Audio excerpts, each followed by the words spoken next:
absolute failure of intelligence. We cannot shy away from that. ये कहना कि जी हमारी नाकामी नहीं हुई।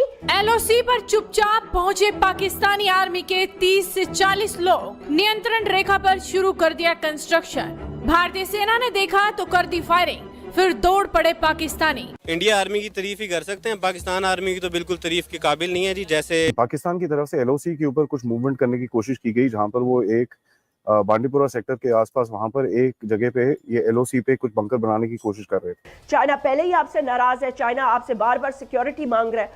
एज वी स्पीक पिछले कितने दिनों में मस्तशुदा लाशें मिली हैं। बताया जा रहा है कि जिस इलाके में निर्माण किया जा रहा था वो आतंकियों की घुसपैठ की दृष्टि से अत्यंत संवेदनशील है। बेसिकली रेड फ्लैग जो ड्रिल के हिसाब से लगाया गया था उसको इग्नोर करा, और जैसे ही इग्नोर करा इंडियन आर्मी ने उनके ऊपर एक फायर खोला।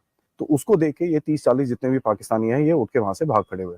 तो पाकिस्तान की जो आर्मी और इंडिया की आर्मी को मैच तो नहीं है ना बिल्कुल भी। अभी टीटीपी ने जो है वो दोबारा से एक तरह से पाकिस्तान को धमकी दे दी है। क्या करेंगे ये लोग? हमने तो बहुत खुशियां मनाई थी कि जी तालिबान आ गए। दोस्तों, यहाँ से ये बात साबित होती है कि दुनिया का कोई भी बड़ा मुल्क हो, वो तो इंडिया यूथ और इंडिया की लीडरशिप के बगैर जो है आगे बढ़ता हुआ दिखाई नहीं दे रहा। कर्जों ने अवाम को माली तौर पर पावरलेस कर दिया है। IMF के पिछले कर्ज की शराइत पूरी नहीं होती कि अगला प्रोग्राम और उसकी शराइत का बवाल खड़ा हो जाता है। क्या 75 साल जो हम देखते रहे अपनी आर्मी का हाल, क्या आगे कुछ बदलने वाला है या यही कुछ चलेगा? ऐसा इंसिडेंट हुआ जिसके बारे में रिपोर्टिंग आई है। पाकिस्तान की तरफ से एलओसी के ऊपर कुछ मूवमेंट करने की कोशिश की गई, जहां पर वो एक बांडीपुरा सेक्टर के आसपास वहां पर एक जगह पे ये एलओसी पे कुछ बंकर बनाने की कोशिश कर रहे थे। नाउ ये बड़ी इंटरेस्टिंग सिचुएशन है, क्योंकि एलओसी पे नॉर्मली इस तरह की मूवमेंट्स होती नहीं है, क्योंकि कहीं ना कहीं एक बैलेंस रहता है दोनों तरफ से, फायरिंग शेयरिंग भी हो, लेकिन ऐसे क्लोज अप्रोचेस एलओसी के जो बॉर्डर फेंसिंग है उसके पास नॉर्मली नहीं होती है। सो एक नई डेवलपमेंट है।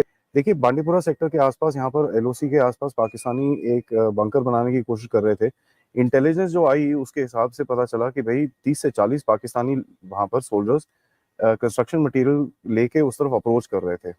जब वो वहां पर अप्रोच कर रहे थे, हमारे को जैसे जिस तरह से इंटेलिजेंस थी, हमारी फोर्सेस ऑलरेडी रेडी थी वहां पर, एंड उन्होंने उनको वार्निंग करा कि भाई इस तरफ मत आओ।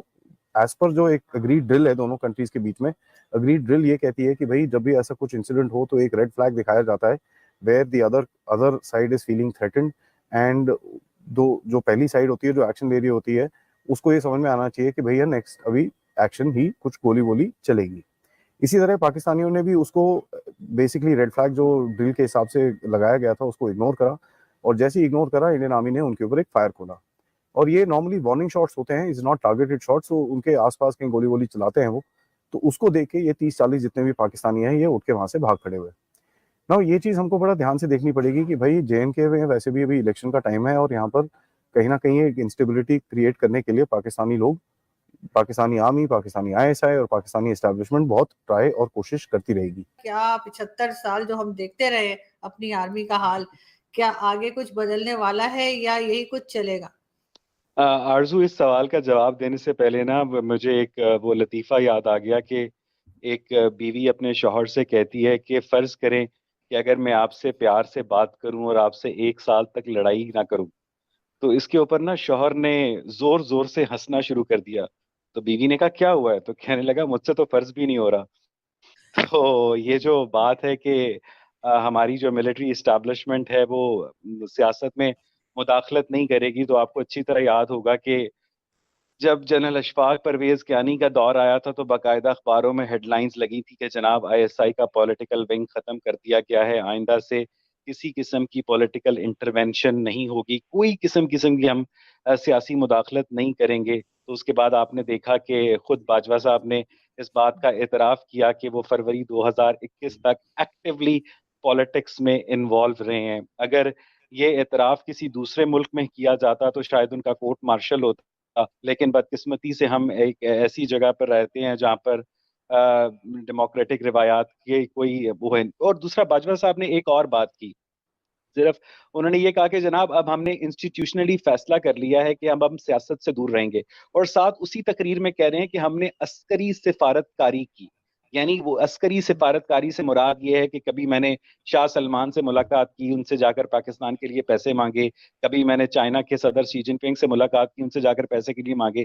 तो इसका मतलब ये है कि अगर आप अस्करी सिफारतकारी कर रहे हैं तो आप पॉलिटिक्स में इन्वॉल्व हैं, आप इंटरनेशनल पॉलिटिक्स का हिस्सा हैं, और जब आप इंटरनेशनल पॉलिटिक्स का हिस्सा हैं तो आप पाकिस्तान की नेशनल पॉलिटिक्स का हिस्सा कैसे नहीं होंगे जब इंटरनेशनल पॉलिटिक्स आपसे वादा लेती है कि आपने नेशनल पॉलिटिक्स को कंट्रोल करना है।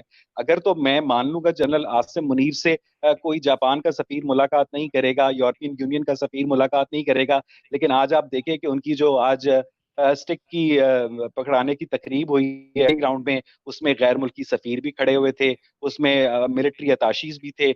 आपने कभी इंडियन आर्मी चीफ को ओहदा बदलते हुए देखा है? मुझे जनरल बिपिन रावत ने जब जनरल नए आर्मी चीफ को दिया था तो एक ऑफिस में खड़े होकर स्टिक उन्होंने पकड़ाई थी, तस्वीर खींची, दैट्स इट। और जो पॉम्प एंड शो हमने आज देखा है,